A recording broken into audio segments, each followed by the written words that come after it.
Hey, welcome everybody to the Minga Sports Podcast. I'm Nacho. I'm Garuta. All right, it was spooky week this past weekend, it being Halloween. Um, and there was a lot of good costumes, I think. Did you see any of the costumes for like what the NFL players were in? No. Uh, I really liked Myles Garrett.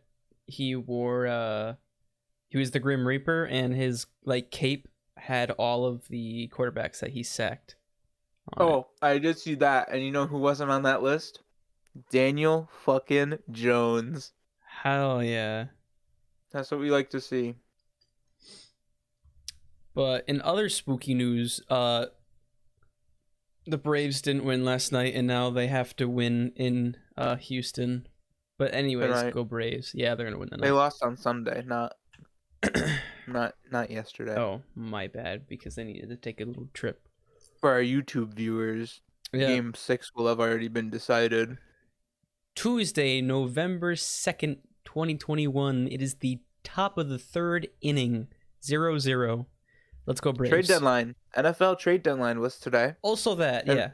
And we'll be talking about that on the Minga Power Half Hour later this week. For those of you who missed it last week, we didn't do it. Yeah, we didn't. We were hyping it up, and then it just did not happen. Busy schedules be like. But join us every Friday on YouTube exclusively for the Minga Power Half Hour. It'll be Yes, sir. sick as nads, dude. Yeah, so Radical. when you don't hear us talking about trades, it's because we're doing it on Friday. Hopefully we remember. Yeah. But as per usual, we like to start off with the best and the worst of the week. Go ahead with your best game. Hold on, I was taking a sip of Monster. Pacific Punch. Great flavor. My best was the Tennessee Titans at the Indianapolis Colts. And this might have been a wild card for it might come as a surprise. That I would choose a Tennessee-Indianapolis game as my best. But it was a actually good game. It was. It went into overtime. It was very close, very competitive. Shout out to Michael Pittman for getting me 30 in fantasy. We're 1-7, boys. We got the first win. In fantasy? Yes, sir. Nice. Oh, I won by I was going into Monday night with only my kicker left. And I was up by 40. And I'm like, Googling, is it possible for a kicker to lose 40 points in fantasy? Is it? No, it's not. Thank God. But yeah, we won. So thank you, Michael Pittman. And I also had Ryan Tannehill, who put up a pretty solid game for me. Hell yeah. During this game, though, the Titans did lose Derrick Henry to a foot injury. So he got some surgery. And I think they said 6 to 10 weeks. 6 to 10 weeks, which means if the Titans make it to the playoffs, he'll be back. Yeah, but it's probably going to be the rest of the regular season. Yeah, it's the playoffs. Yeah, so he could be back for playoffs. However, there's an asterisk to that, which Derrick Henry was going to take the Titans to the postseason. So yeah, we'll see how Tennessee can handle without their star player. Yeah. But Indy looked good. Their defense looked okay. Tannehill just kind of torched them like he does. But they put a lot of pressure, which is, what you like to see, especially when the running back is out for the game. So you want to put as much pressure on the quarterback so that he gets a little lost sometimes. And what I've been saying for weeks is Carson Wentz is a good quarterback, and he's now comfortable in Indy, and he's playing good. I knew it would happen, and it's happened. It's happening. He's comfortable in Carson his Wentz system, and he can play football again. Carson Wentz played a really good like 3.5 quarters of football, Hey, well, and then that's a he lot blew for it. him. I was watching what is it, NFL Countdown on Sunday before the game started, and Teddy Bruschi said the Colts aren't going to lose this game. Carson Wentz is going to make a mistake, and that is how they lose. Um, and Carson Wentz made a really bad mistake, and it led to an interception, and it led to the game-winning field goal in overtime. He didn't have a great fourth quarter, but it is what it is. So Carson Wentz probably is the answer in Indy. I think he looks good in that offense, but he still needs more time to develop as a quarterback. Mm-hmm. We all think like he's this like big veteran who's like on his way out, but he was drafted in 2016. This is his fifth year in the league. And So some there's still quarterbacks sit for that long before they play. exactly. So there's still plenty of time for Carson Wentz to figure it out. And I mean, hopefully he's in Indy long term. And I don't know, Indy's owner has predicted 2 Lombardi trophies in the next decade. I don't know. So yeah, Um, yeah, I'm not saying that Carson Wentz is fully ready to. I shouldn't say that. I'm not saying that Carson Wentz is back to his old self. But he is improving, and this is what you like to see. He's getting a lot more comfortable. He's under a new system where he's not pressured and picking fights and being a whiny little baby. He's getting better. This is what you like yeah, to see. he is also with his old coach, Frank Reich, Mm-hmm. his old quarterback coach. So I mean, that's a good connection right there.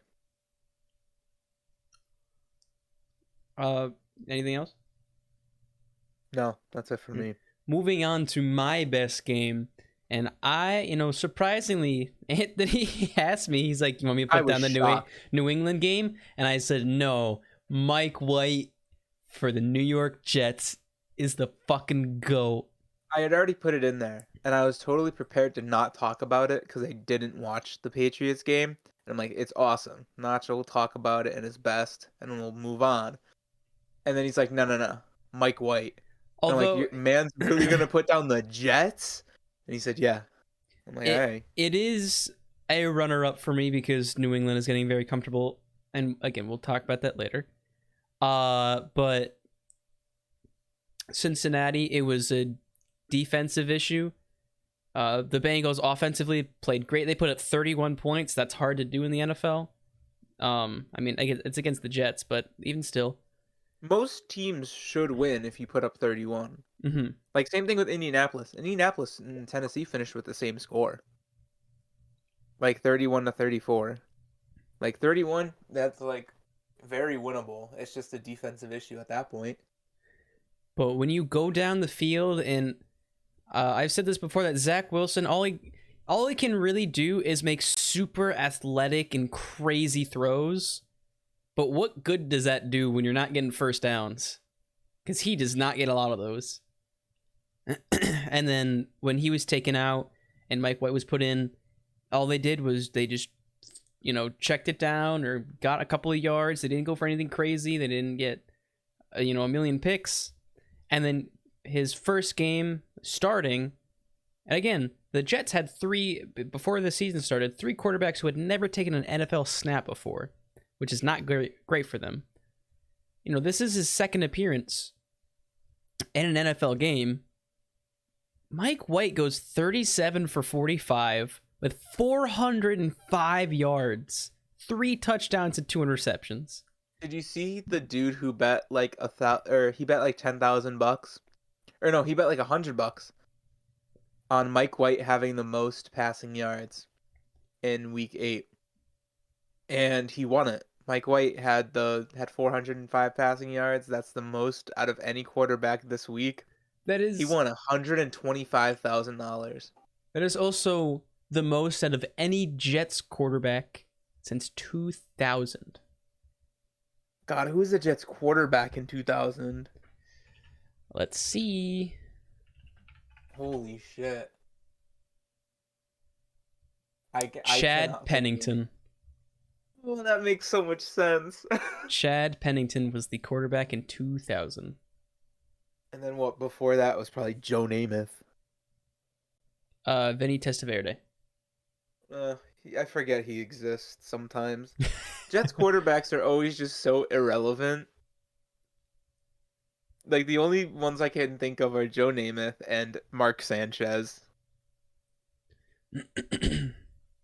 That is all.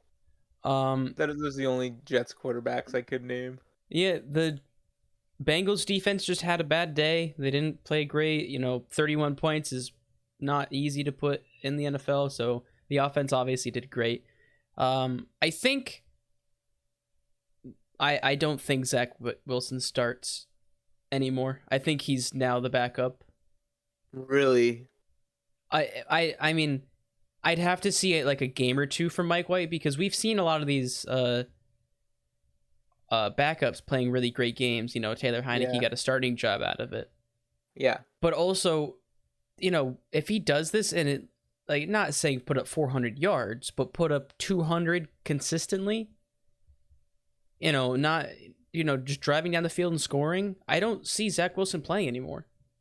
All I see him is sitting and learning because that's what they should do because they've been losing games under Zach Wilson. Okay. If it were a veteran quarterback, he's been in the league for a couple of years. Not really. Mike White's been sitting. He's never started a game, bro. But he's been sitting. You gotta and he's been learning. You gotta have game knowledge if you want to, if you want to mentor someone. You have to have game knowledge. You have to have been in those scenarios before. Mike White cannot go up to Zach Wilson right now and be like, "Yo, when this happens in this defense and when you see this coverage, you should do this, this, and this. These should be your reads, all like that." Because he doesn't even have that fucking experience. He's been the person that's been told that forever and has never gotten a shot to show it. Now he's got his shot. He's learning too, I'm sure, how to manage a game and do all that. But I don't think Zach Wilson sits just because of what the Jets have put into him. He's they had the second overall draft pick and they spent it on him. True. They put all their chips on there. But if you want to win, that's what I'm saying. I think Zach Wilson's supposed to be out for 4 weeks. If Mike White plays like this more, I don't think that they're gonna play with somebody who loses games. That's just personally, that's what I would do. If Mike White, it could have been just a day for him, and it could change. But that's what I'm thinking. Well, I thought it was a game plan thing. Cincinnati was not prepared for Mike White to throw 40-something passes. 45. 45, yeah. They were prepared for probably Michael Carter or one of their other running backs to be handed the ball, and Mike White throws checkdowns on occasion. They weren't thinking he's just gonna fucking ball out and throw 45 passes, complete over 30 of them. No one thinks that. If I were, it doesn't matter what defense I'm running. I'm not expecting that. Yeah. And then you have to start adapting to it, and all your game plan that you've practiced all week is fucked up now. Because you can't adapt to it. And I think that's what happened to Cincy. Their offense was able to keep up. Their offense played a pretty good game. Yeah. But their defense could not adapt to Mike White throwing the ball because they were not expecting it. Well, this is gonna have to be I can't really say anything yet. I'd have to see more playtime out of him. Yeah. Because I cannot wait for Thursday night when I see Mike White get fucking dominated. Who's playing Thursday night? They play the Colts on Thursday. See if he balls out. Ooh. If he balls out, maybe we can start making some better assumptions. But for now, Yeah, you're gonna have to give me another week or two before I fully assess Mike White. but for right now, if he does win game, and not even if he just wins games, but if he is successful in games, I I don't see why you'd put Zach Wilson back in. I feel like they put too much stock into him already, so they're just gonna keep him. Personally, I don't know if that's just me because that's like a Belichick thinking. I'm gonna Yeah. play who wins games. Yeah, no, knowing the Jets, they're gonna have to do an ego thing, or else their fan base is gonna go bananas. That's true. Anyway, that was my best. Not a New England game, although it almost was. Um, yeah. So let's get to the worst. Washington at Denver. Man, I've never seen two teams want to lose a football game so bad. Yeah. I watched I watched a bit at the beginning, and it was just poor offensive play. It wasn't good defensive. It was poor offensive play. And Wait. then I watched the last like minute, and that was just painful. Denver has the ball on their like 25. They, run. Washington has 3 timeouts. They're down by 7. They're on defense, so they got to get the ball back. Stop the clock. Denver runs it, as you should, right up the gut. They get a yard, so not exactly what they wanted. So it's 2nd and 9. Washington calls a timeout. So clock stopped. About 30 seconds left. And what does fucking Teddy Bridgewater do on 2nd and 9 when you have to run the clock out and let them burn their timeouts? He tries to just run a flat route with one of his wideouts and just totally misses him. So it was an incomplete pass. So Washington, the clock stops. There's no gain, and now Denver's facing a 3rd and 9 on their like deep into their own territory. And now what do? Now they run it with Melvin Gordon up the middle, and he fumbles it. And I laughed so hard when he fumbled that. It was really funny. So Washington gets the ball at like their own or at Denver's 25. And then they just throw 4 of the saddest passes I've ever seen. None of them were close to target.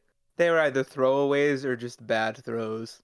And then Washington used all 4 of their downs, and Denver took a knee and won. And it was so sad watching these two teams who had a lot of promise coming into the year, I think. I mean, Yeah, Denver starting 3-0, Denver and starting the 3-0 football and team's defense yeah. supposed to be unstoppable. Yeah. And like you see the score and it's like, wow, it's so low scoring. Must have been a defensive game. No. No. No. No. And this goes back to what we were just talking about with backups. Is, they had Fitzpatrick, and he was supposed to be the guy after Taylor Heineke played last year, and they replaced him because he's, they don't think he's ready. And then he's put in again, and he wins over the team. Chase Young loves him, and I'm sure that helped a lot.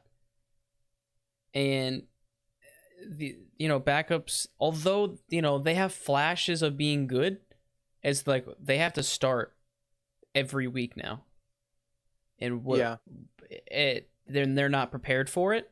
I don't know if it's mentally, I don't know if it's physically, but they don't get first team reps all the time, and now they are. And it's a huge mood change because you have to. It's a big leap. You need to build that relationship with your receivers. You need to understand, because you're not throwing to your receivers in first team offense. You don't know how this guy runs that route. Yeah. And you kind of understand, but you also don't. And that's why you see backups coming in and just playing the standard offense. And then when they try to, do fancy, nice stuff, it just doesn't work because they're not prepared for it. And I have a question about the football team. Is that their quarterback situation hasn't been working out like tremendously. Mm-hmm. Why the hell is Cam Newton not on that team? If he's improved so much. I thought they were gonna sign him. Why is Cam Newton, and I know you don't love Cam Newton. Why is he not on a football team right now? Cam Newton should be on the Washington football team right now. He'd be a great addition. I thought An Cam was gonna go amazing back to addition. the Panthers. After last Oh, week, I thought Cam was gonna go back to the Panthers. I would have loved to see that. Sam Darnold's struggling. Uh, PJ Walker, I guess, isn't ready. They just don't like PJ Walker. They don't like XFL players. The only XFL player that the NFL likes is Young Koo. No, he wasn't even XFL. No, he wasn't. He was AAF. Man, the league does not like XFL quarterbacks or no XFL players. So, damn, that's just tragic. There's a couple of landing spots for Cam Newton that I would have liked to see. We could talk about that in the trade episode, the We trade can't. deadline episode on the Minga Power Half Hour, Can airing do this that. Friday. Nice. Because I love Cam Newton and I want to see him play. Yeah, no, that's fair. But you know, and now is Teddy Bridgewater the answer for Denver? No. I want to see Drew Lock. Why has so Drew Lock bad. not played if Teddy and his stupid glove wearing throws is, Well, he's I mean, we'll probably get to this in a future episode of Minga Power Half Hour, but I think Vic Fangio is probably on the hot seat right now as a head coach, and I think if he wants to save his job, he should probably do something drastic. Hint, hint. Like start Drew Lock. Hint, hint. Denver. Switch it up, bro. Give my boy Drew some playtime. quick hot take. First game Drew Lock comes in, he's gonna win that game, unless it's against like a top team. Like if it's against like the Packers, then you're done. Oh. Yeah, well they lose that either way. Yeah, that's what I'm saying. But It doesn't matter. If it's a game like this, Drew Lock is gonna ball out. You could have Peyton Manning start with Denver right now, and they'd still probably lose to the Packers. Yeah. All right, what's your worst? What'd you not like this week? Steelers in Cleveland against the Browns. Yes, sir. 15-10 going What a weird to the score. Steelers. Yeah, also, what the fuck? 15? Let me double check on how that, happened. I have it open. Pittsburgh got 366. Oh, yeah, they have not been hitting extra points, which is why it's a joke right now that Pat McAfee's going to the Steelers. It's because they have nobody on the Steelers can kick a football.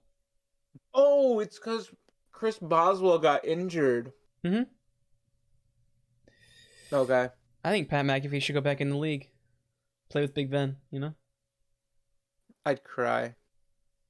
I don't want to have to see Pat McAfee in a Steelers uniform. Yeah, that would look really stupid. That would look dumb. I mean, he wants to buy the Pittsburgh Pirates. Speaking of, baseball break real quick. Yeah, Braves 3-0. End of the third inning. Let's go, Braves. Let's go, Braves. I saw that Soler kill the ball. Hell apparently. Yeah. They're winning tonight. All right. Okay. What the hell, Cleveland Browns? Are you a good football team? What have you been doing? Because beginning of the season, you thought that I thought they were going to be in the Super Bowl. And I really did. And you said you were going to be a Browns fan. Playoff.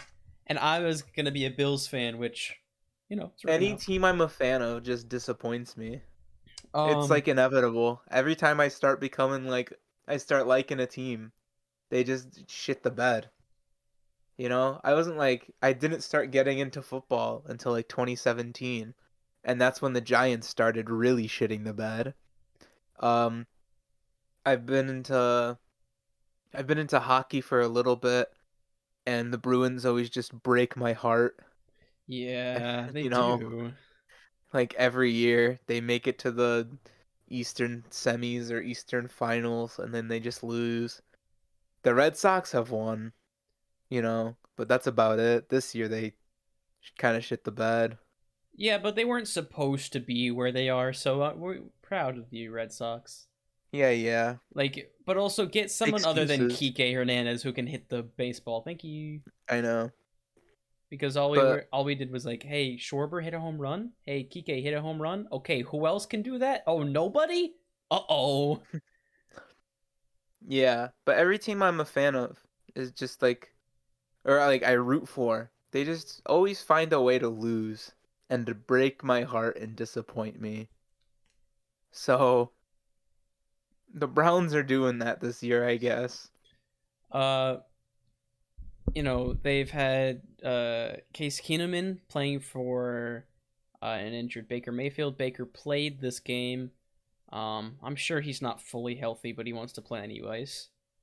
And there was a post that Odell Beckham Sr. posted that Baker's not throwing to OBJ. It was a video of how many times OBJ was open, like very Oh, open, and the video was just saying that Baker doesn't want to throw to Odell. Um, I don't know what that's about, but I'm sure we'll talk about this one on Friday too. hmm, I'll probably bring something up. I just saw the home run that Soler hit. I'm gonna send it to you. okay.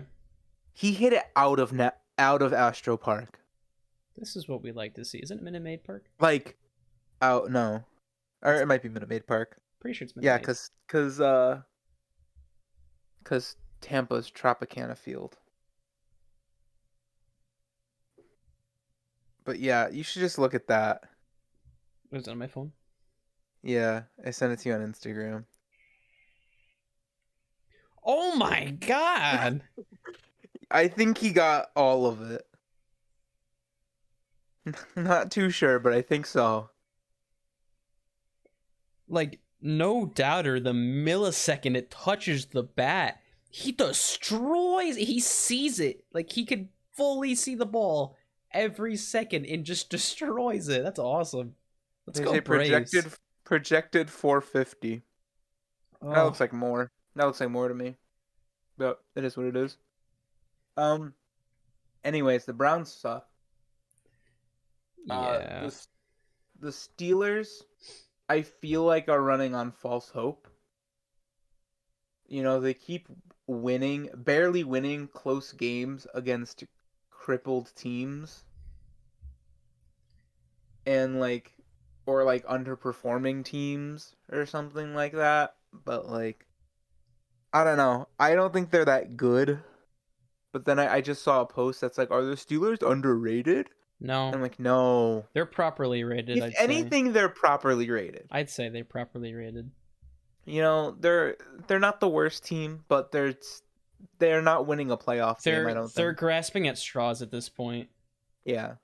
They have Big Ben, who he 22 for 34, 266 yards. That's not It's not terrible.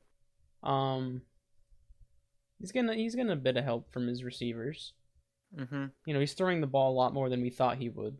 Beginning of this season, we thought he would throw like a pass and then go, "Owie, my arm hurt," and then just run the ball. Yeah, Which but he's they have also Najee barely Harris. throwing. He's barely throwing deep anymore, and anytime he does throw deep, fucking Sports Center makes a big deal out of it.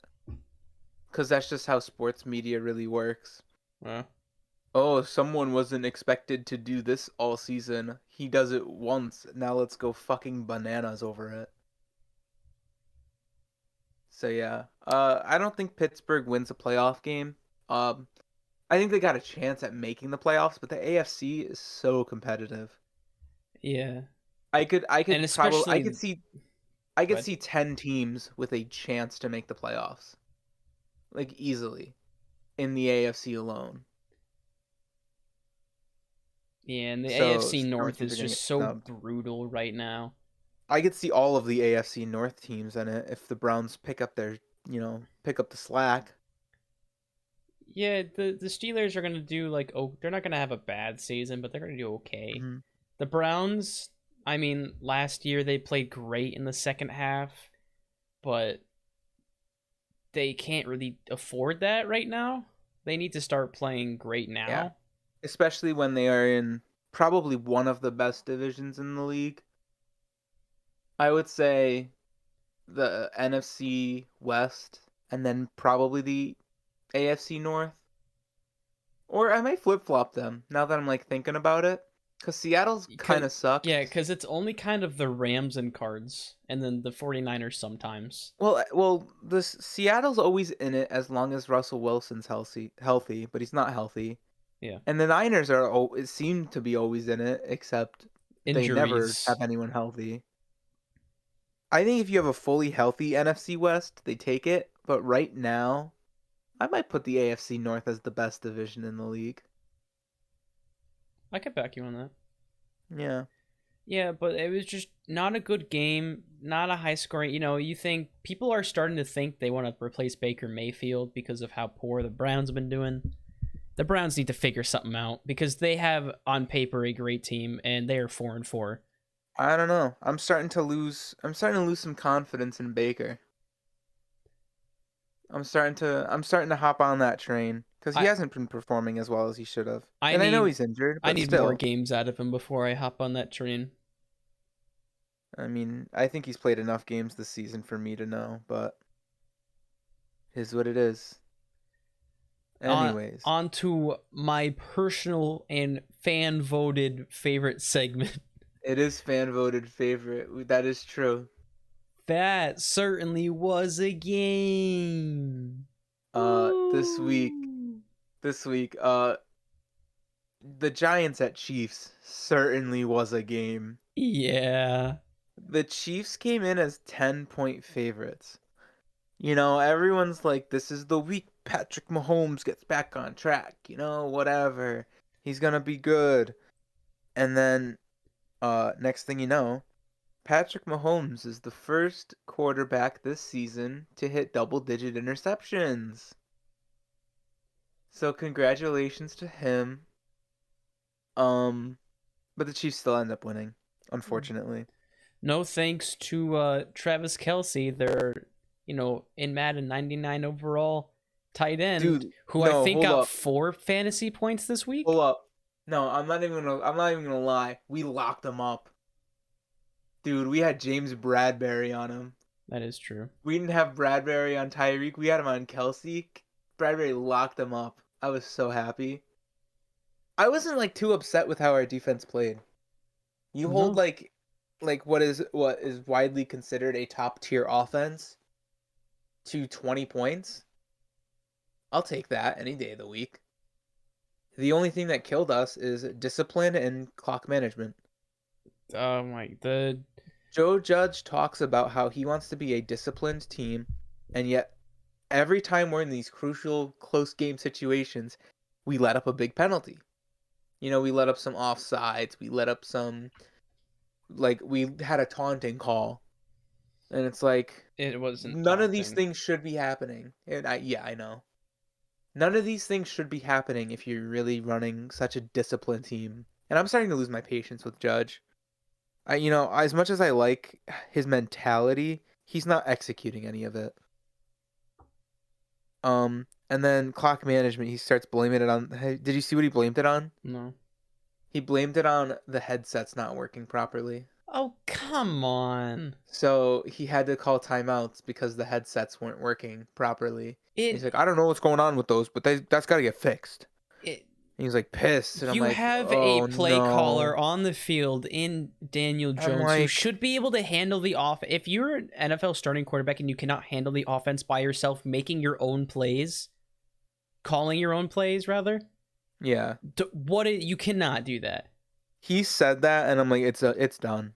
There's no way. There's no way he comes back next year. I think John Mara's fed up. He wants to win, but he keeps hiring dumbasses as a GM, and that GM keeps, dropping the ball. And it's very sad because a lot of people like Judge as a person, but as a coach, it's not working out too well for him currently. But anyways, still way too close of a game.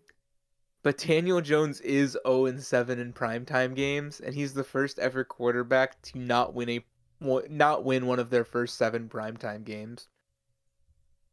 And I think this stat was just put in because Kirk Cousins went 1-6 in his first 7. Because Kirk Cousins is also not good at primetime games. Mm-hmm. But yeah, Giants offense is undisciplined. We suck at clock management, and yet we still somehow beat the reigning AFC champions. So, Daniel Jones, by the way, didn't look that bad. he's not a bad quarterback. I don't think he's great. He's definitely not elite. When you think of like tiers, you think of elite, great, good, average, bad, right? Mm-hmm. I would put him at the top, like the top of good. Yeah. He's almost great, definitely not elite, but he's above average, I feel like. But if you also want to go back to the Carson Wentz talk, how we said he was drafted in 16, and Yeah. he's still developing. Daniel Jones was drafted in 2019. That was not long ago. Yeah. He had And so much time. He was under Eli for a little bit, not a but year, not even. yeah, that's what I mean, a little bit. Um, yeah, I should clarify that. But he has a little bit of knowledge from Eli. He's only been in the league for a little bit. People saying this is a make or break year. I don't think so. When you can't learn for more than a couple of years, because in my opinion, you draft a quarterback high, you let them sit for like a year or two, let them learn. Hmm. Once they're ready, give them a game or two at the end of a season when it doesn't matter, or an easy game, and you go from there. He was thrown in, and when he was unsuccessful, people were like, get rid of him. It takes more Yeah. time. You're not a Justin Herbert every year. You're not going to get that every time. So everyone was saying make or break year because, improved offensive line. He's gonna have all his weapons, whatever. And it's a make or break year for him. We're really gonna see his true colors. And we kind of have to some extent Mm-hmm. because we never have seen him with the full team. Everyone's been injured. This is the second year in a row I think we've gotten the injury bug pretty bad. Um, and our offensive line issues are still not fully fixed. Andrew Thomas seems to be our only like decent O lineman. Will Hernandez gives up too many penalties. But I'd still put him second best, and it's just sad because he's still performing really well. It's just the team is not, with him. And we have all of our weapons injured too. So I would not say make or break year anymore. Had you asked me at the beginning of the season, it might have been different. But seeing as like what has happened, it's not. And he's performing good. You can obviously see improvement from Hmm. last year this year. I as a Giants fan, I wouldn't be too upset with how he's performing. I'm not upset with him. He's also kind of been Yeah, under shitty coaches. yeah. Like People Joe people people Judge. love to throw, names, and that a quarterback is the Hmm. reason a team is failing. The quarterback has a speaker in his helmet that tells him to throw a play or to run a play. Yeah. And then he does it. Sometimes it looks really good because they're a good athlete, and sometimes it looks bad because of the play call. And it Hmm. doesn't matter what play call it is. If it does bad, quarterback's fault.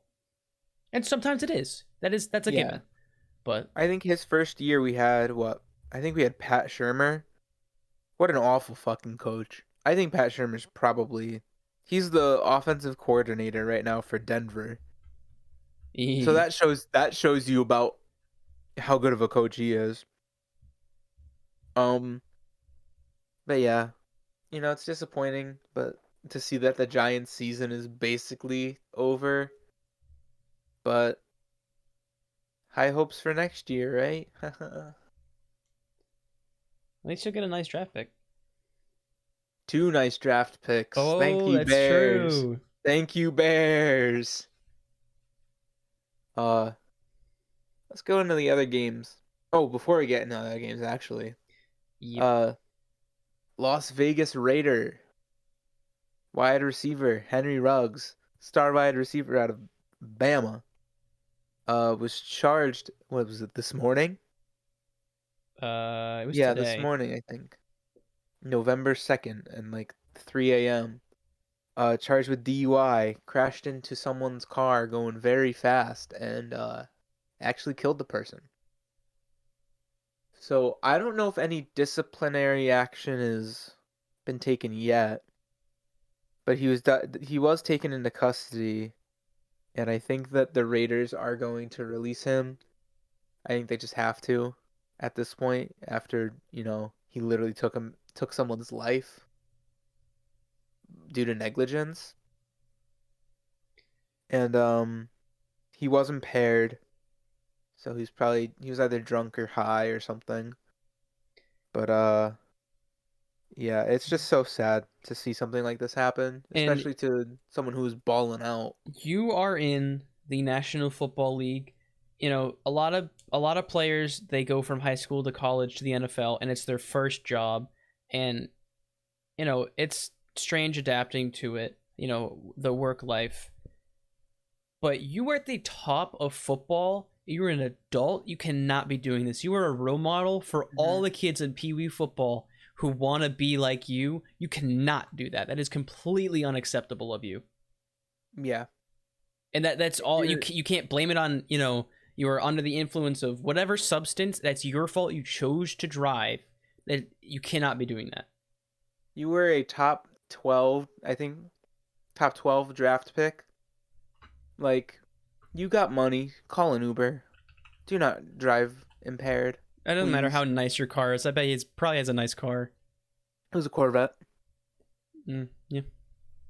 Yeah, it was a Corvette, and he crashed into someone's RAV4. He was the 12th overall. 12, yeah. Wow, look at me. Um, but yeah, it's just so sad to see things like this happen. But gotta move on. Speaking of the Raiders, they had a bye week this week. Yeah, I'm in Baltimore. I think Baltimore needed it. Oh god, yeah, Baltimore very much needed it.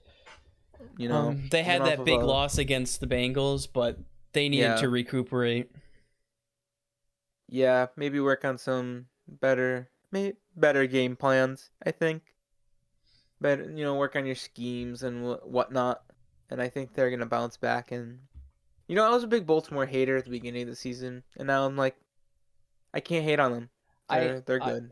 I'm the They're same good. way. I really can't hate on them, even though I want to, because you released the greatest quarterback of all time, the actual GOAT, and Trace McSorley, because he broke his Yeah. back and physically couldn't play football. But Yeah. you are 5-1. You are a great team. Lamar is a great athlete who has proven to me that he can throw the football. Before this season, I was like, he can't throw the football for shit. He's proven himself, and I got it. We haven't seen it. We didn't see it from him. Like, I have really. to give it to him. He's thrown good. Let me look at his total. He's He got has some good total yards. a little less than 2,000. That's pretty good. That's not too And that's shabby. only in 7 weeks because he had his bye. Last year in 2020, he had just shy of 2,800 yards. Total? Yep. Oh yeah, he's breaking that this year. Without a doubt. That's on his top year 19. He had 3,100. He's probably gonna break that too. Yeah, he's very much on track because he's throwing the ball. And He is throwing to it. be fair, Lamar has been saying this whole time he can throw, and everybody's like, nah. And then he can throw now, so it's good. Yeah. He hasn't shown it enough, but now he has, so that's good. Good for him. Um so Thursday night game. Last Thursday night, the 72 Dolphins popped their champagne as they watched the Arizona Cardinals lose to Green Bay. Have Yeah. you heard about that tradition that they do? No. So the 72 Dolphins are the only Oh, undefeated the team undefeated team. ever. Yeah. They're the only undefeated team to, ever go through, And I that's think why they went, Robert's a Dolphins fan. yeah, Actually, yeah. nice. Well, I because think it was a Robert 14 game season back then. and then 2 playoff games. They were like 17-0, I think, won it, and they're the only team to win the Super Bowl undefeated. We almost did that, but this guy You're named welcome. Eli Manning shoved his dick down our throat. You're welcome. Yeah, We fuck you. take those.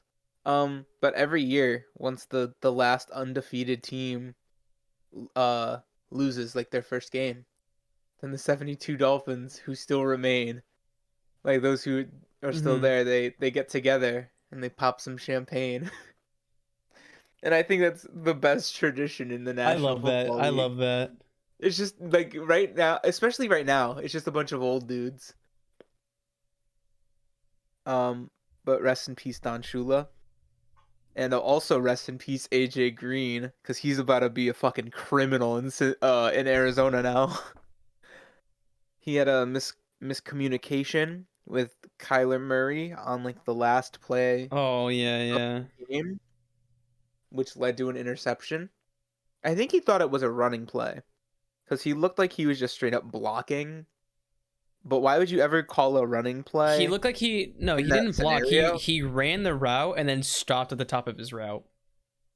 Oh, well, either way, he fucked up, Big time. and that cost an interception, which sealed the game for Green Bay. Arizona could have won it too. Oh They were yeah, at like they the had 10-yard the line. time. Like even if they didn't make that play, they had time to run another. Yeah, and then if not, they kick a field goal. Yeah, if they don't make that, then they kick the field goal, tie the game, and goes into overtime. But we got a great meme out of this game too with Aaron Oh Rodgers. yeah. Such a good picture. You should make that the thumbnail. Uh, that's not what I had in mind for the thumbnail, but I can. You should make that the thumbnail. I can include it. Yeah, I'm making thumbnails now. If you've noticed, I didn't put them in all of them yet because fuck you. But That's a lot of work. yeah. But yeah, Green Bay. There are 3 teams in the NFC that are 7-1, and one team that's 6-1. Because you got the Rams, the Cardinals, and the Packers. All have 1 loss, and Dallas has 1 loss too. But they had a bye, so only have 6 wins. But the NFC is so top heavy. Yeah, You they got have a your lot of first great 6 teams and a teams lot of yee. and a lot of shitty teams. Speaking of shitty teams, Yeah. Carolina at Atlanta. Rip Matt Ryan's hand. It Matt got Ryan's hand stepped got on. stepped on. There was a lot of blood. There was. That's all I saw from this game. That's all there really was. Panthers pulled out with the win. Good for them. Neither quarterback had an amazing day. You know, 19-13 Panthers. It wasn't a high scoring game. Neither quarterback had an amazing day. It was just an game, Oh, I'm looking honestly. at the quarterback stats. Yeah, it's just eh. Matt Ryan went 20 for 27, 150 yards, with a touchdown and 2 picks. And Sam Darnold went 13 for 24 with 130 yards. Wow. That is sad. That's the summary of this game, honestly. It's just eh, Sad. not great. Um but it's honestly the only thing that happened there. Just an eh Oh, game. Atlanta fucking had an alpha move. They kicked a field goal down 9 with 16 seconds left from 53 yards. They made it. Yeah, they made a 53-yarder with 16 seconds left down 9. I'm sure they tried an onside kick and failed. They wanted to get more points, you know? I mean, I guess. Anyways, moving on from that, we have a great team in the Buffalo Bills hosting the Miami Dolphins. The score being 11-26. And Josh Allen showed up to the game looking like Phil Mickelson. So that was That funny. was funny. But yeah, Buffalo played a solid game. They didn't like they didn't like actually ball out like they could have. I feel like this is more of like a bye week for them whenever they play Miami. Yeah, it's a Miami is supposed to 1-7. Miami is supposed to be not 1-7, and they Yeah, are. this team had 10 wins last year. Just I remember. I was very upset going into the season, seeing that we're not gonna do great in the AFC East because of Miami. I And thought now, I think at the beginning of the season I predicted Miami and New England to be tied. hmm, Like it had the same record. And I mean if we have the same record then I'm never watching football again. yeah. Um I mean, everything's just kind of imploded for them in one season. yeah. Miami's only win was by 1 point against you guys. It's because we fumbled the ball. And that is our fault. That is not your win. That is our loss. So if we don't Yeah. do if we're not idiots, you guys are 0-8. Damn. They're on Detroit level right there. Oh my god, But imagine having two undefeated teams. Or I mean two defeated two teams. defeated teams. Yeah, I think I'm gonna make the argument that Miami is the worst team in the league right now. With the I'm gonna do it. performance by the Jets and the constant performance, I mean, we'll get The into the Jets have Detroit climbed. game, but The Jets have climbed out of their hole enough to where they're not the worst team in the league. the Jets have Um, always done like mediocre. the the next team I would put maybe would like the Jags. Like you always think that they're the worst team. I think they have good enough players that they can maybe, that can bail them out sometimes. Same with Houston. Houston has they have Oh, enough people. we'll get into Houston We'll get into because Houston. there's a statistic I want to talk about. Oh, that's gonna be fun. But I would say right now, Miami's playing the worst football in the league. Yeah, None of their they're games are really competitive, except that Falcons game. This game wasn't competitive. They got blown out by Buffalo the last time they played them. that's true. So, yeah, Miami's not good. I think we can end it on that. Miami's not good. Moving Miami's on not good. to San Francisco 49ers in Chicago against the Bears, 33-22. You wrote it down, but I'm going to say it. Justin Fields is getting better as the weeks progress. I saw a lot of better stuff out of him this week. He's a monster athlete, and you got to give it to him. He can run real well. He can throw, even though we both thought he would not be able to throw. I think he really needs to just up his IQ. He needs to be able to read defenses better, and he needs to just make better decisions with the ball. Cause he has some bad turnovers. I know we talked about this last week. I'm still picturing those interceptions just in my mind and just screaming, "What the fuck are you doing?" Yeah. Cause they're just they're actually just so bad. But if he can stop throwing picks, hold on to the ball, I think, decision making's the only real downside to him right now. He's got an arm. He can make throws if he has to. They're they're not as accurate as maybe he'd like, His or maybe the release Bears would time like. isn't the quickest. Yeah, we know But you don't like his form. that's just because of his throwing motion. It requires him to take more time, Yeah. which you're not going to be able to change. But he has great mobility. There's no denying that. Oh no, he's a freak athlete. But and especially with dual threat quarterbacks becoming huge in the league The now. standard, Yeah. almost. I think it's good for them. But San Fran with Jimmy G, he's still good. Don't give up on him yet. He is still a good quarterback. Yes, he gets injured. Trey Lance, you're in the best situation to sit Trey Lance right now for him to learn under Jimmy Garoppolo, who was the backup to Tom Brady for a while. Jimmy Garoppolo is a smart football guy. And Yeah. Niners fans should be very happy that Trey Lance is sitting and learning right now. We've seen Yeah, what he 'cause- can do. He's okay right now. Trey Lance, if he was to start, he's okay. Yeah, he is their future. Yeah. And I think honestly, within the next 2 years, Jimmy G's just gonna be shipped off. Or call it I think they quits. should. I don't think he's gonna call it If quits. he keeps getting He's still injured, got he enough might pull a Andrew Luck. Andrew Luck, yeah. I don't know. I think he's still got enough in him. He's got a lot of fight. You know, he's not the guy that like gives up easily. But I don't know. I think the Niners' best interest would be to trade him soon. Probably by next year if he's still on a contract. Cuz you could still get something for him. And you don't want to just let that guy walk when you could get something for him. That's true. Yeah. Maybe the Panthers.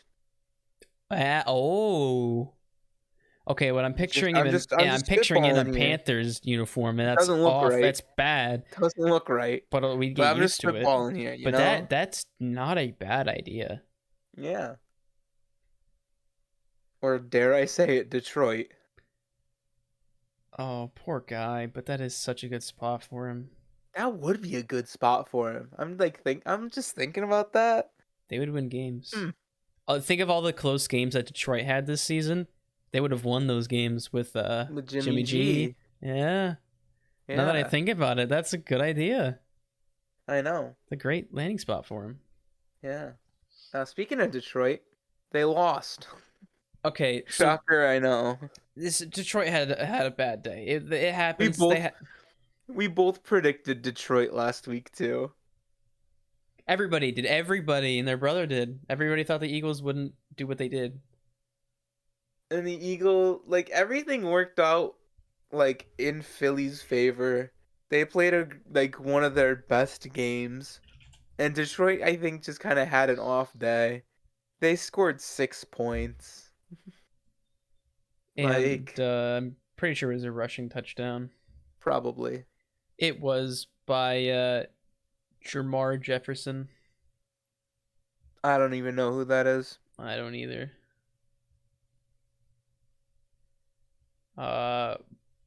But That's all there is. That's all there is to say about that. I guess. Oh no no! What I just saw. There's more. No. What? Oh no. Gardner Minshew played 2 snaps. Fuck yeah. That's what we like to see. And he got 11 yards. Gardner Minshew has positive throwing yards this season with That's the Eagles. what we like to fucking see. I'm sure he was put at the end of the 4th, but hell yeah. 2 for 2. Kids going off. That's what we like to see. That is a perfect completion percentage right there. That is a W. Gardner Minshew has a perfect completion percentage right now. I hate that he's number 10, but ugh. You didn't know that? No. Yeah, there was nothing left for him in the number wise, so he's number 10. They should have made him number 11. Just to spite Carson Wentz. That would have been so funny. So is that it? Is that all you have for Philly? I could say one more thing. Jalen Hurts 9 for 14, 103 yards. It's because his running backs played the best. Philly has found out that if they run the ball, they can win games and good things happen. Okay, so Jalen Hurts ran for 71 yards, and then he had... How many carries? 7. 7 carries, okay. How many carries did Miles Sanders and Jordan Howard and Boston Scott have? So Boston Scott had 12 carries for 60 yards. Jordan Howard had 12 carries for 57 yards. Okay. And then Kenneth Gainwell had 13 carries for 27 yards. Okay. So you gave each of your running backs about 12 carries. And then nobody receiving except Dallas Goedert, who had 6 receptions for 72 yards. He's the only person that caught a ball? No, a couple other people caught a ball, but nobody did anything. Nobody did anything of note with Devonta it. Smith caught 1 ball for 15 yards. That's it. Huh. Next game. Let's go, Next Gardner game. Minshew. All right, next game, Rams at Houston. Oh, It was 38-0, and then the Texans just kind of scored you 22 you in want to know garbage time. why the Texans scored 22? Why? Because Davis Mills threw for 310 yards. What the fuck? He went 29 for 38. Yeah, this is what I was sitting on. Huh. I don't know how to feel right now. Majority of those yards were in the fourth quarter where they scored 22. I do not know how to feel right now. Brandon Cooks was his main guy. 83 yards and a tutty. Huh. Do we want to talk about why the Rams are scary in spooky episode, or No, leave we'll it do for that. We'll do that a later. cliffhanger? Well, if you want to know what we're talking about, I guess you have to watch the Minga Power Half Hour posted on Friday. Gee Yeah. whiz. Oh man, I fucked up somewhere. What'd you do? Nothing. Okay. We'll do it later. Next game was Jacksonville in Seattle, and the Jags lost 7-31. Dude, alright. I want to talk about Travis Homer real quick. Man's recovered an onside kick for a pick six. Who? Jacksonville was down bad, right? So they scored a touchdown in like the fourth quarter. And then like they went for an onside kick, as you do when you're down 24 with like 2 minutes left. And Travis Homer just kind of picked it up and ran it into the end zone because no one stopped him. So shout out to him. Okay, pause. Yeah. In really good news, Atlanta Braves up 6-0, top of the Fuck fifth. yeah. Let's fucking go, Braves. World Series champion. We're winning tonight, baby. This is very good. This is what we love to see. Oh, Dansby homered, and then Freeman doubled, which let Soler score. The win percentage on ESPN is 92%. No, don't say that. Don't say win percentages. We know Atlanta sports and win percentages, Nacho. This is a common occurrence. Have I sent you the secret base documentary on the Falcons? No. I know I sent it to TJ. I'll send that playlist to you. It's so good, but it's also like 7 hours long. What if in baseball the Braves got 28 points and then the Astros had 3? And the Astros had and then 3. The Astros just And hit the granny Astros after win. granny after granny. There's no way that happens, right? I'm pretty sure that goes over the mercy rule. Is that a thing? I'm pretty sure there's a mercy rule. I don't think so. I don't think there's mercy rule in baseball. There isn't. Didn't No, there's not. Yeah, didn't the Astros beat the Rangers someone beat the Orioles like 30-3 one time. I remember that score. I'm pretty sure it was the Astros and the Orioles. But yeah. Anyways, Trevor had a Texas bad Rangers. day. Oh, yeah. Trevor Lawrence did not have a good day. I was looking at the scores and I was looking at the stats. Trevor Lawrence went 32 for 54 with 240 yards, a touchdown, and a pick. Hold on. I gotta do the math on yards per pass now. Yeah. He had 7. The Jaguars 7 are yards. not playing great football. Trevor Lawrence had 7 yards per pass. Now, how many per attempt? Or no, wait, it's less. Hold on. Oh no, it's more. It's 7.5. 4.4 yards per attempt anytime Trevor Lawrence throws the ball. That's not exactly the numbers you want, especially if you were the number one overall pick. Yeah. But my man Geno Smith, About to say on the other side of the field. Geno Smith, A 20 for very efficient. 24. Only 195, but he 31 up, 2 tutties. You can't ask for much more. No, especially for a backup, bro. Also, Balled the fuck out. very funny. He had 2 passing touchdowns. Tyler Lockett had 142 yards, 0 touchdowns. DK Metcalf had 43 yards in both of the touchdowns. Poor Is Tyler Lockett. that means he threw for 10 yards to not DK or Lockett. That's Gerald how that Gerald math adds Gerald up. Everett got 7 yards. Travis Homer had 3. Yeah, there it is. Man, what a time to be alive. I was gonna bring this up because I was talking about this with my dad. Because I'm like, Trevor Lawrence did not have a good day, and he's like, "Well, we put on a bad team," and I'm like, "I think it's a Yes, coach. This is a coaching issue." I agree he's on a bad team, but I also agree When get Urban Meyer the fuck out of the NFL for good. Go to USC, you pussy bitch. Can I ask why you're having a rookie quarterback, first year in the league, and he's number one overall pick because he's got talent. Yep. Understandable that you'll throw him in the starter role. Yep.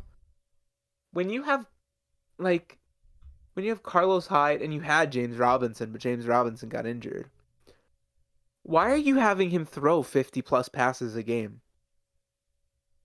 This is not the first time Trevor Lawrence has thrown for over 50 passes.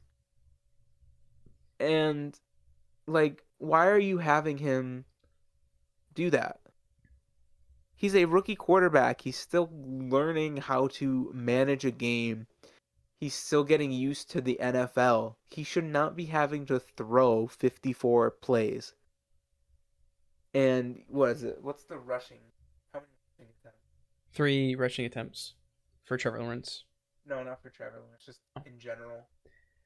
19.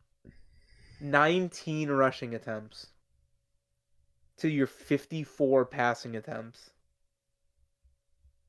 That should absolutely not be happening under any circumstances.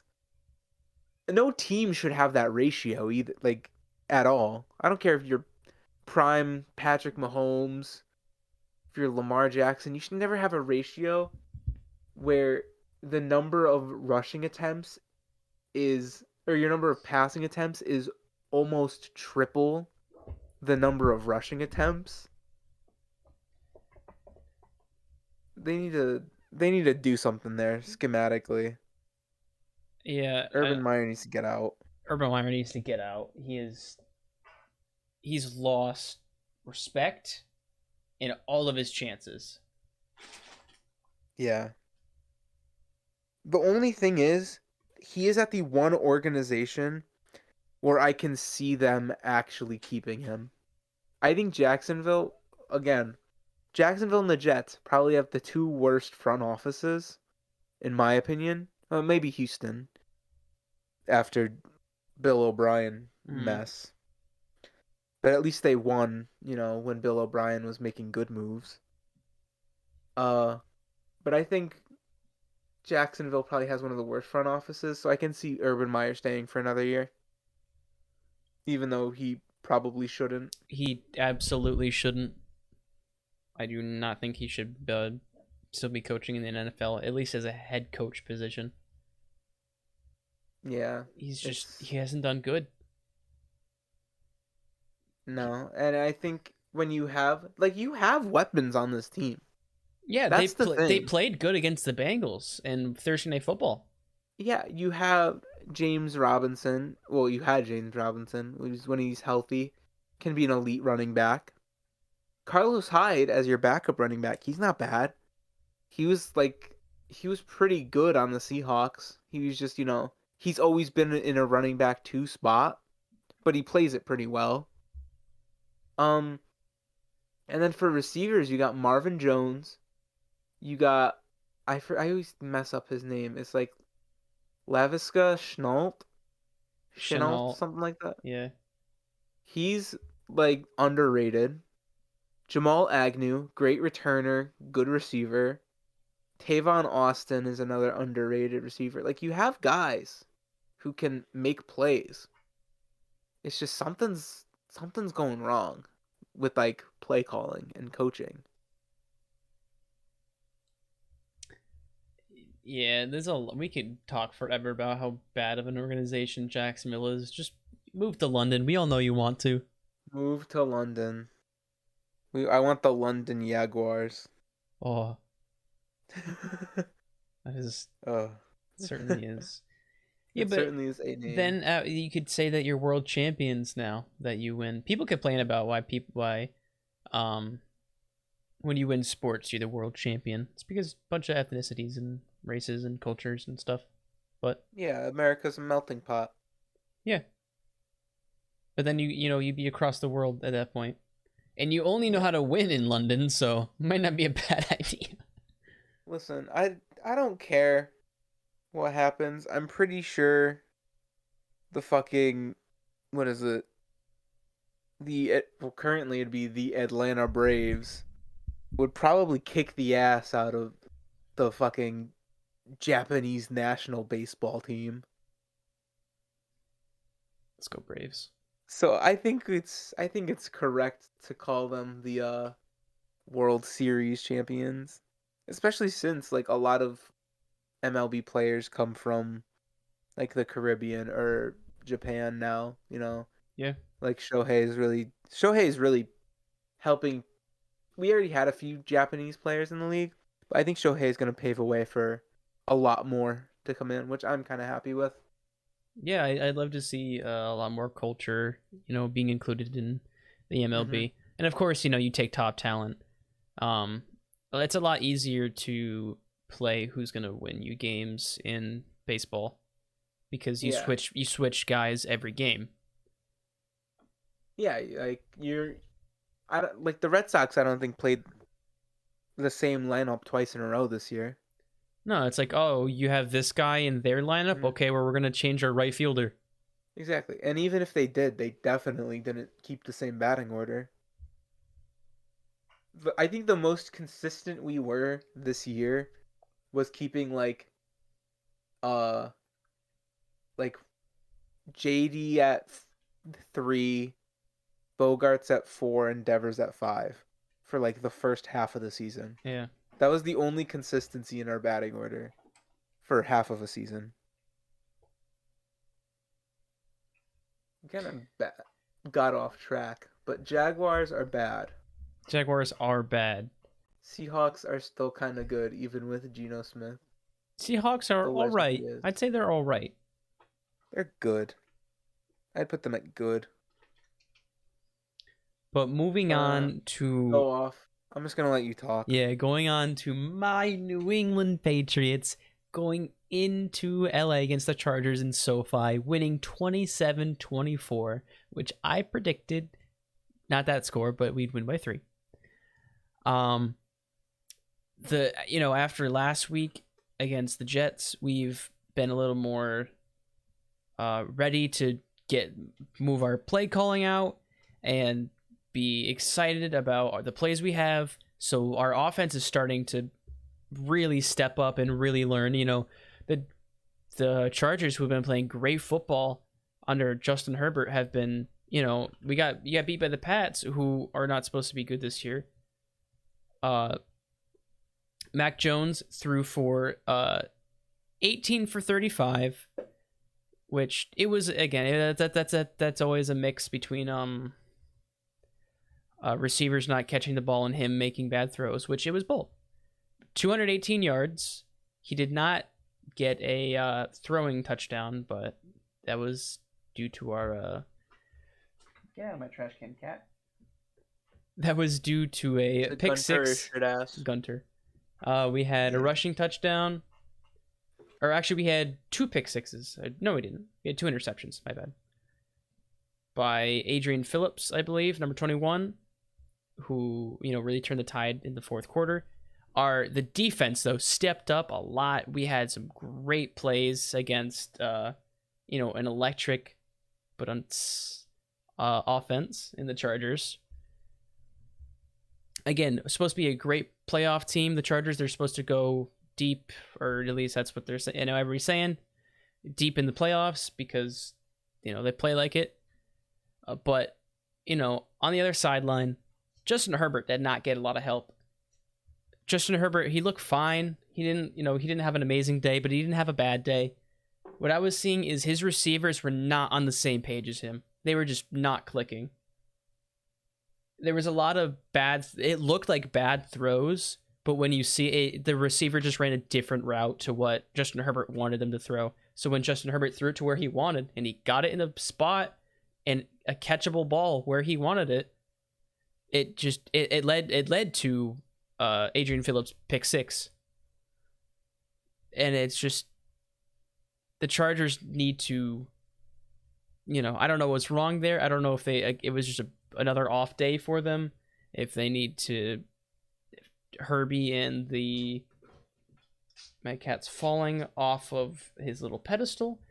If they need to, build better relationships, but they need to figure something out. And Chargers tight ends are not great. But the Chargers did wear their dark navy and yellow. It was the color rush. They also wore the navy pants. And as a final little thing, I want to say those unis are actually fire. Those things are those are so nice. The navy ones? Oh, yeah. No, the navy ones are good. Those are clean. It's not the Chargers colors. Yeah, I know, but they're clean. That's my thing. I like the powder blue with the yellow pants. I do like that, but the navy looks good. Their away, which is the white with the yellow pants, are good. Their color rush with the full-on powder blue is good. The full-on white, like they got so many uniform combos. But I think the navy are the weakest ones. It's so not Chargers. I think they look good. I will agree that they have better uniforms, but they look good. Yeah. But yeah, I'm happy the Patriots moved to 4-4 on the season. I forget where I saw it, but it was a statistic like the Patriots are like 20-3 with the Chargers. The Chargers historically do not beat the Patriots. Mm-hmm. We beat them last year with Cam Newton, so that's cool. The Patriots got a shot at the playoffs. Yeah, if we keep playing the way we're playing, because we're gaining momentum right now. If we keep playing like this and our defense keeps performing, we could sneak into the playoffs. And are we going to make it to the Super Bowl? No, I don't think we will. I don't think we're ready.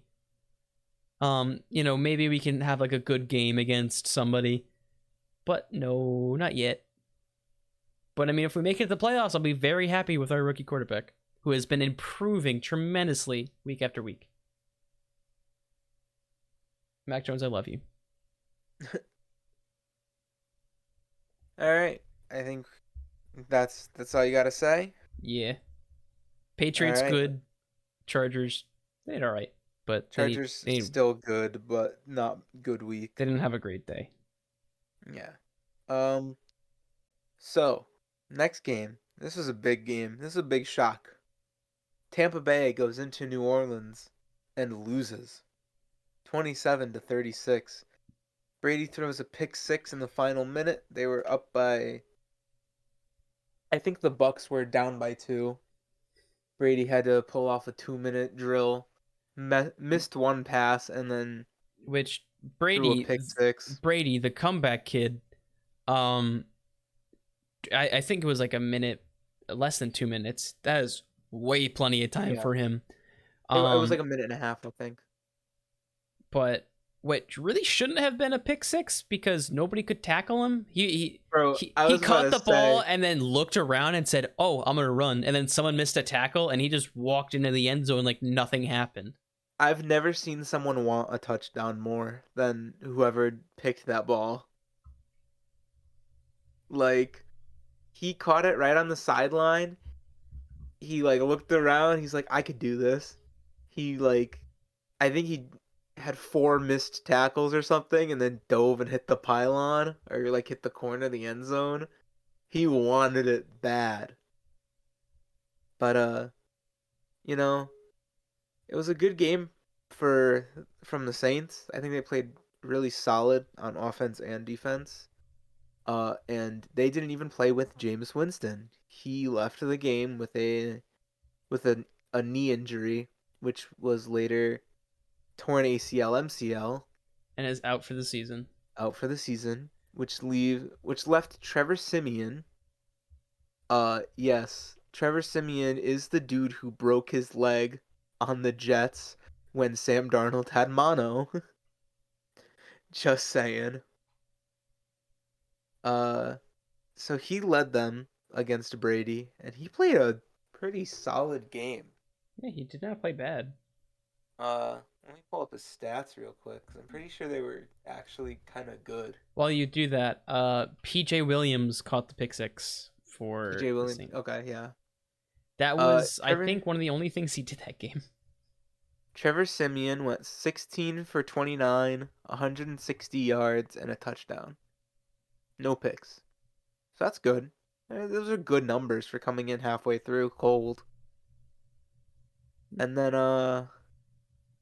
Kamara, always, stealing the show. He had 61 yards and a touchdown off of 20 carries. But, Tom Brady didn't even play bad. It's just the 2 picks. He almost had 400 yards. He went 28 for 40, so just under He 75. he doesn't make that pick, he would have easily had over 400 yards.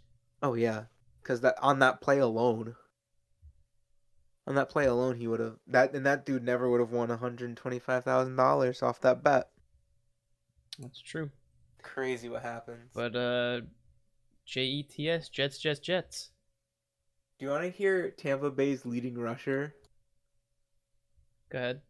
Giovanni Bernard No. from the Bengals like 3 years ago Oh, before Joe Mixon. he had the mustache. The Yeah. mustache picture. So he was the leading rusher. He had 2 carries for 30 yards. I think that's another problem with Tampa Bay. We all know Brady's good. They have a good receiving core, a good O-line, but they need to run the ball more. They really do. They have Like, so much trust in their receivers that it gets the best of them. yeah.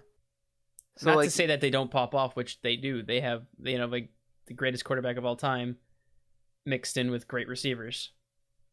like you have you have Leonard Fournette, Ronald Jones, and Giovanni Bernard as your 1, 2, 3 running backs. Like, that's good. Those are good running backs. 3 good running backs. Who And just you're just did not get not the ball. using them. No. Bernard had 2 carries, Fournette had 8, Jones had 3. And what? Alvin Kamara had 19? Yeah, so as a team, Tampa Bay had 14 rushing attempts. Kamara alone had 19. And then Mark Ingram, who just got traded to the Saints, got 6.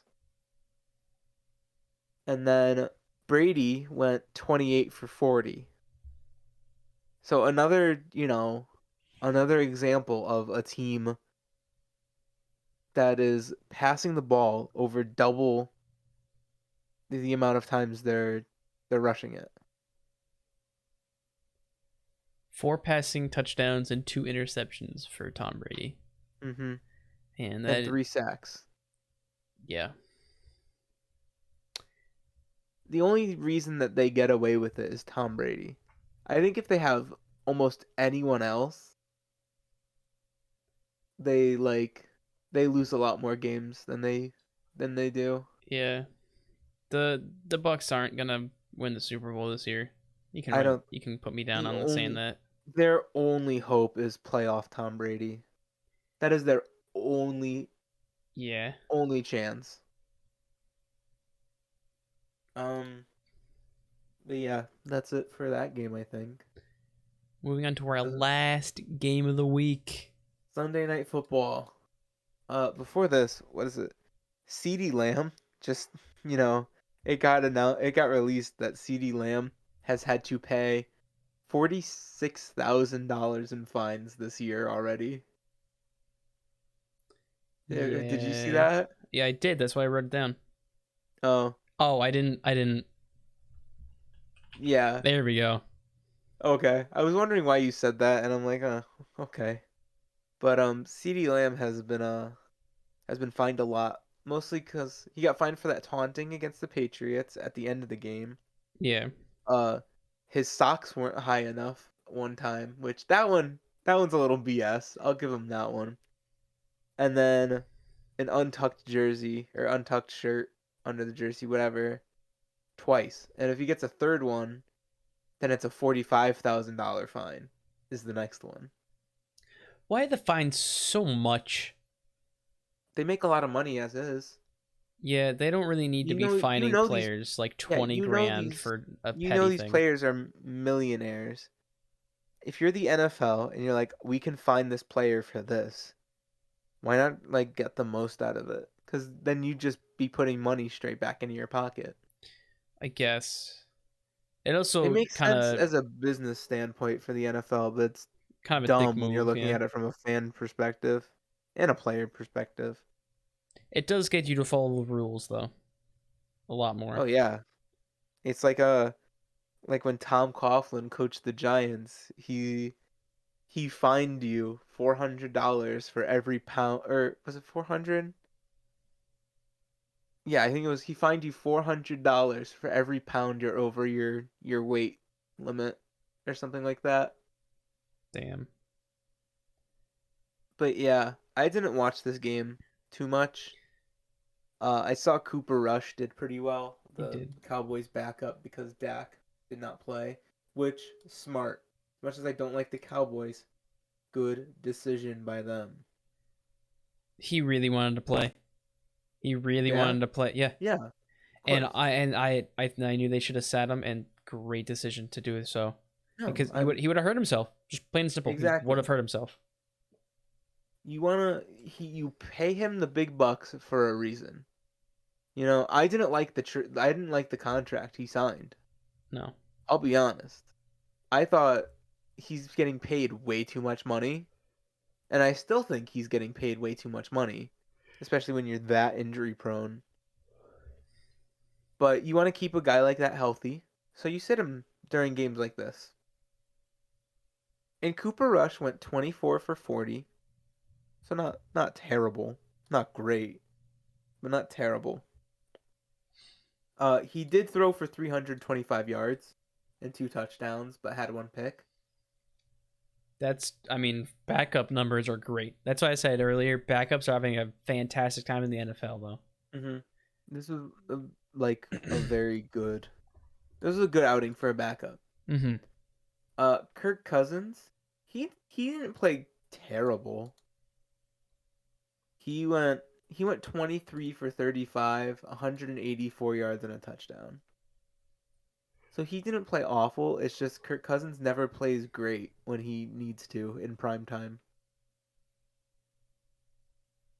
So it is what it is. This is pretty defensive, you know. Couple picks, couple fumbles. It is what it is. Dallas comes away with the win, 20-16. Yeah, not much of a. At the end, it was exciting, but Yeah. not much as an exciting game as you'd love. Mm. All right. So our predictions for the week, were not good. I went 8-7. Nacho went 7-8.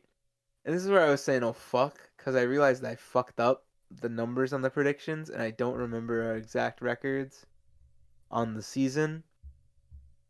But I'll get that figured out later, I'm sure. Mm-hmm. Anyways, let's go to week 8 previews. Detroit, Seattle, Tampa Bay, Washington all have bye weeks. Who do you think needs it the most? Probably the Lions. They need to figure out They need to figure out how to win a game. I think this is big for Seattle. Also that.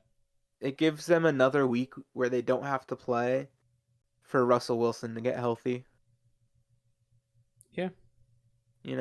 So like if they had a game this week, they'd have to play Geno Smith, and then if he doesn't, if you're playing like a really good defense, and like he can't make those crazy plays like Russ can, then you're just kind of screwed. But they get the bye week, which is good for them. Lets them get healthy. But we already talked about this next game a little bit. The Jets at Indy, Thursday night football. Who do you got? Well, easily I still have Indy. The Colts are. You're not picking the Jets. Oh, I mean, no, I'm not picking the Jets. I Uh, wouldn't either. Probably, honestly, I don't think Mike White's gonna have another day like that, especially against Indy and their defense.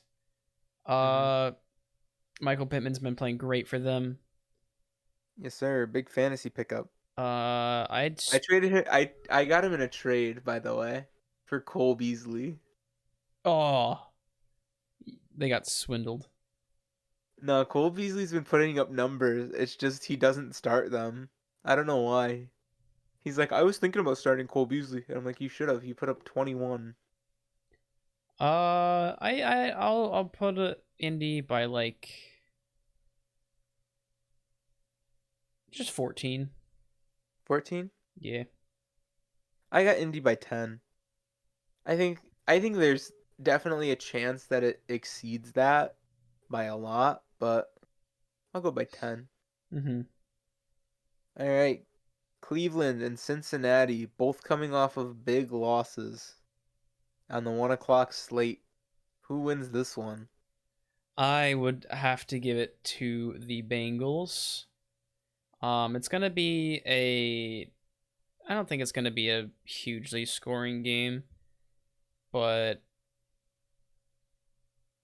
I'll probably give it to the Bengals by 4. By 4? Yep. So, I'm we're seeing a little bit of the Browns. They're going through some drama right now. Especially with Odell. Baker's not playing up to his standards, whatever, whatever. I think I think that this is a bounce back week for them. And I'd put this game in the must win column. And I think that they get the win. I think Cleveland wins it by a field goal. Picking Cleveland by 3. I think they got it, right? There's a chance. Maybe. All right. Denver at Dallas. Dallas is 6-1, hosting the 4-4 Broncos. Who you got? Probably the Cowboys by 14. I feel like it's gonna be a lot closer. I'm feeling a lot of close games. I don't know why. I'm gonna go Cowboys by 7. I feel like Denver's gonna kind of ride a little bit of momentum against another NFC East opponent, and hang in there with them. But ultimately, they're gonna want to lose the game, like they normally do. Yeah. Oh, this is gonna be a good game. Houston at Miami. This is a good game. I know who I want to win, or who I'm gonna Uh, pick to win. Me too. And that's going to be the Houston Texans Yes, sir. Houston by 10 by for 10. I me. was going to say 10. Wow, we're both going Houston by 10. Yeah, Nice. I think Houston's just a better team right now, they are. especially since there's murmurs of Tyrod Taylor's coming back this week. And if Tyrod Taylor comes back, Houston definitely Oh, if wins. Tyrod Taylor comes back, the Dolphins are getting He was balling the fuck slammed. out. And I don't know why Miami has a 6.5 point spread on this game, but I guess whatever. All right, Atlanta at New Orleans. New Orleans 6 point favorites. Who wins? but without their starting quarterback. With Taysom Hill starting, I Oh, think. Taysom Hill's back? I mean, he was in concussion protocol. That was like 3 weeks ago. Okay. So I'm pretty sure he's back. Um, My friend is actually going to this game. I My old gotta roommate. figure out if Got to figure out if who's starting, if it's Taysom Hill or Trevor Simeon. yeah. Well, while you find that out, I'm gonna say it's the Saints, no matter who starts. Um, I don't know. I think it's gonna be closer. I like the 6 on the spread, so I'm gonna go with that. New Orleans by 6. It says he should be back. Taysom Hill? Taysom Hill should be Yeah. back, and he's starting. This is He is? yes, yeah. This is good. This is good news. This is nice. Man, Taysom Hill's gonna show out with a let's go 10. Honestly, 10? I was gonna say big Alright. numbers, but then I'm like, eh. Alright, the Las Vegas Raiders at the New York Giants. Vegas is most likely going to be playing without Henry Ruggs. If he Who I if think he is their leading plays, receiver this I year. will eat my shorts. Yeah? Yeah. Alright. It's I kind of want to see him play, so you eat these shorts now. it's irresponsible by both the NFL and the Raiders to be playing him. There's no way he should play.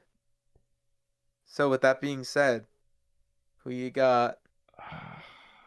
Is it bad I want to give it to the Giants? No.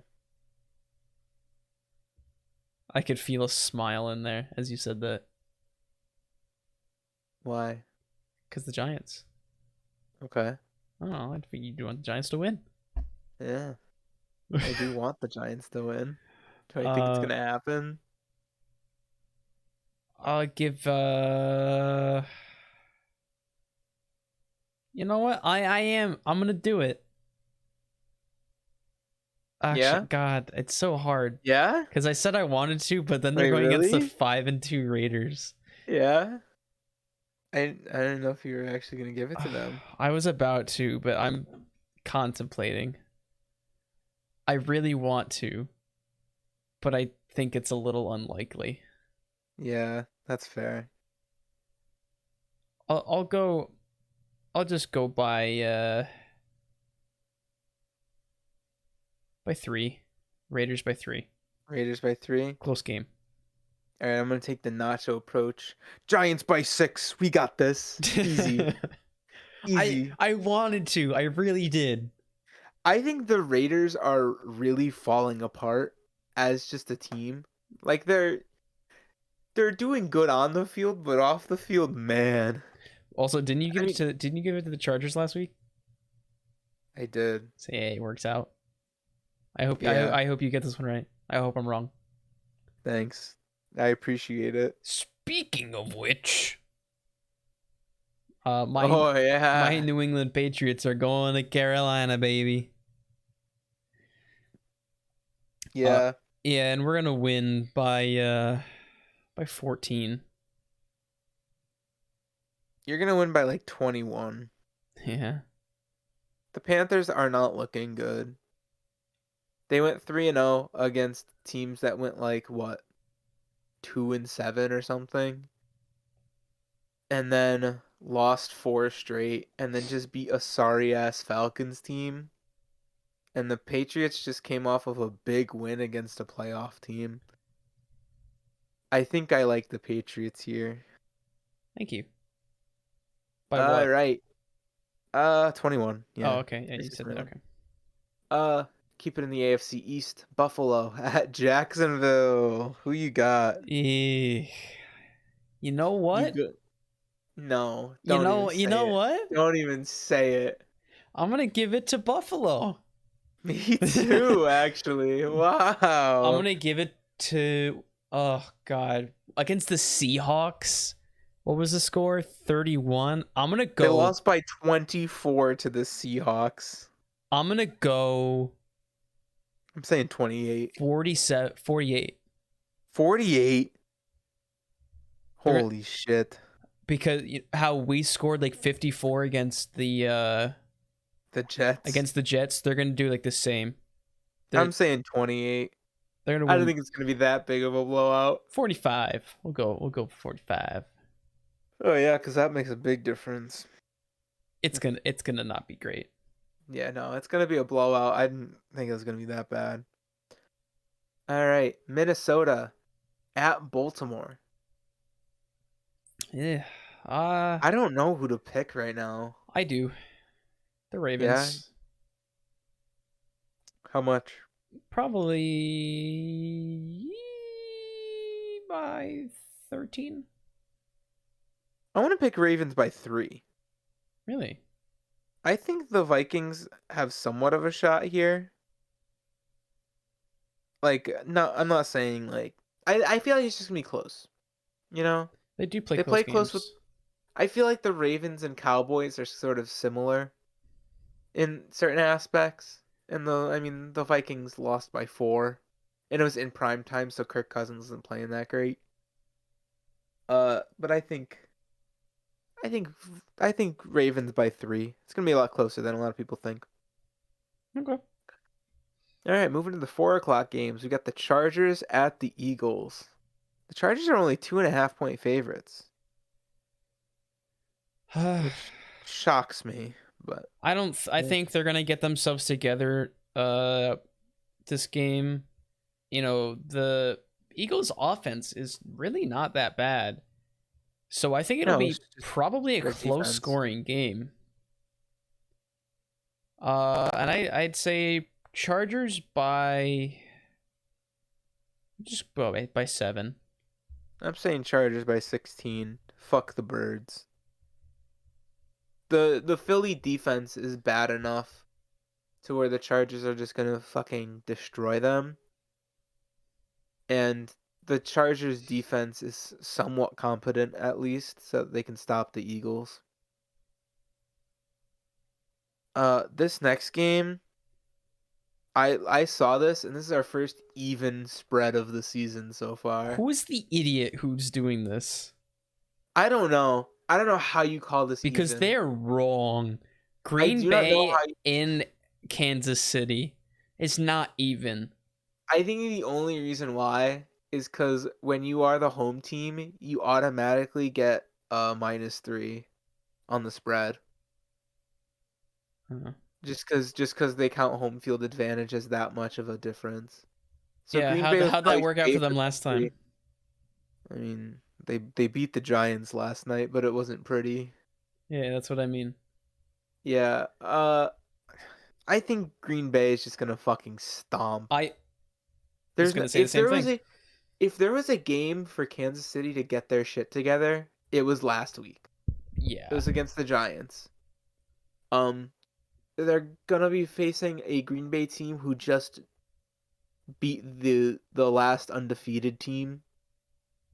Green Bay by like 17.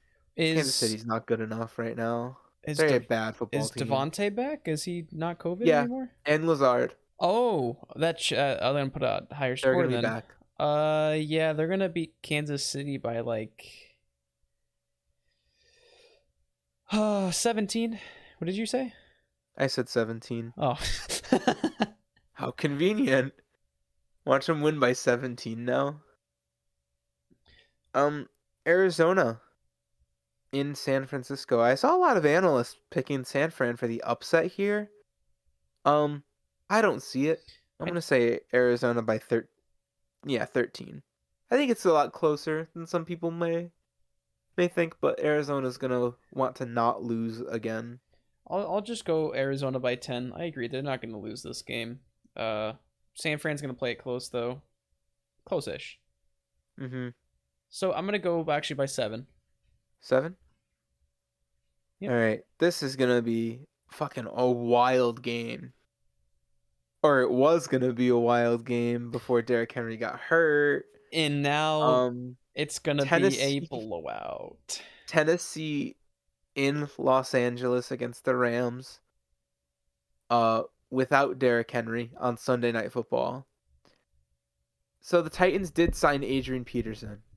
I really like that pickup. He deserves a team. I want him to pass Emmitt Smith in in rushing yards. He won't, but I want him to. Um, The I don't Rams' know. I rush feel like they're not. defense is gonna be too good at this point. They don't have any film on Adrian Peterson though, I guess. for the season at least. So literally, he just switches up one thing that he does, and he's good. He'll fucking destroy it. I don't know. I like I like Tennessee. Tennessee's a good team to root for, but the Rams are just too good. Too good right now, yeah. Um, that being said, I think it's gonna be a little closer than some people think. I'm gonna go Rams by 10. Rams by 17. Fair. Yeah. And finally, our Monday night game. Chicago Bears at the Pittsburgh Steelers. This is gonna be a weird game. Man, it is. Because This I is gonna I be could go honestly either way, just depending on how the night is. You it's know? I think it's gonna be a blowout, but I don't know who's gonna be doing it. That's what I'm saying. Huh. I can see Chicago winning this game, and I can also see the Steelers winning this game. I'm gonna put money on the Steelers. I'll bet yeah, I'll say the Steelers. I was also gonna say the By Steelers. by 16. I'll go. The Steelers are better than the Bears right now. I'll And go it's Justin Fields' first Monday night game, I think. Steelers by 7 in overtime. Okay. They're gonna get the coin flip and they're gonna score. Okay. So that's it for predictions. Yeah. We already said a few hot takes. You got any more? Hey, let me go back up to everything else. We really kind of just threw hot takes in there, left and right, so Yeah, that's what I'm saying. We already said a few. it is a little difficult to say any, honestly. Yeah. The only thing I could say is Miami goes winless rest of the season. I'd have to take a look at Miami's schedule. I think they play the Giants, so not all is lost.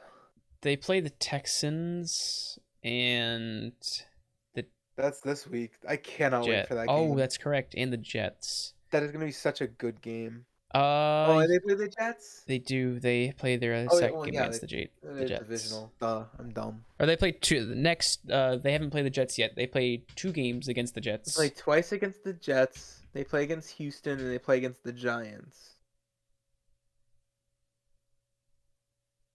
Yeah, I think they go winless. They could go winless. Yeah, I There's see a that. there's a non-zero chance they go winless. Uh, quick little break. 7-0, top of seventh, Braves. Let's go Let's Braves. go Braves. Let's go Braves. Wait, someone just homered. Freeman just homered the center. That's why they're sub 7. Nice. Man, Freeman's having the game. He really wants to win it. They're gonna win it. They better. Fuck the Astros. Yeah, fuck the Astros. Oh, it's because Max Fried is pitching. That makes a lot more sense now. Go freaking bang on a trash can, Dude, you idiots. Max Fried has pitched 50 strikes in 74 pitches. That's such a good ratio. What Hell a yeah. good pitcher, bro. 4.91 ERA. Max Fried is probably the most underrated starter in the league. He's so Man. good. 99.2% win probability. Let's go Uh-oh. Braves. Uh-oh. I don't like how that number gets higher. Oh, Oh? I'm looking at the Astros where they started the game with the Astros 60%, and then Oh. it went up to uh 50, like around like 50s, and then 3-run homer. Yeah, but it's baseball and you can get 7 runs in an inning, so it doesn't matter. Really. And with that being said, if you want to hear about more injuries in the trade deadline, then why don't you check out the Minga Power Half Hour on Fridays on the Minga Sports Podcast YouTube channel. And if you like to listen to your podcast in an audio format, you can look on Spotify and any other podcast format that you enjoy. We do post these videos on YouTube. There is no visuals yet, but they're still fun to watch. I'm putting timestamps in them now, and I'm putting some thumbnails, and they're starting to be a lot of fun. The Minga Power Half Hour is all YouTube exclusive, so make sure you check that out. We stream these live every Tuesday on Nacho Live, twitch.tv/Nacho Live. The O is a 0. And with that being said, do you have anything else to add? No. Go Giants. Let's Go Braves. Let's go Braves. And Hey, I how will. did the Braves just lose win percent? Oh, they got it back. They just lost win percentage for doing nothing. Very cool. Let's go Braves. I will catch all y'all Mingas on the flip when the Braves are World Series champions.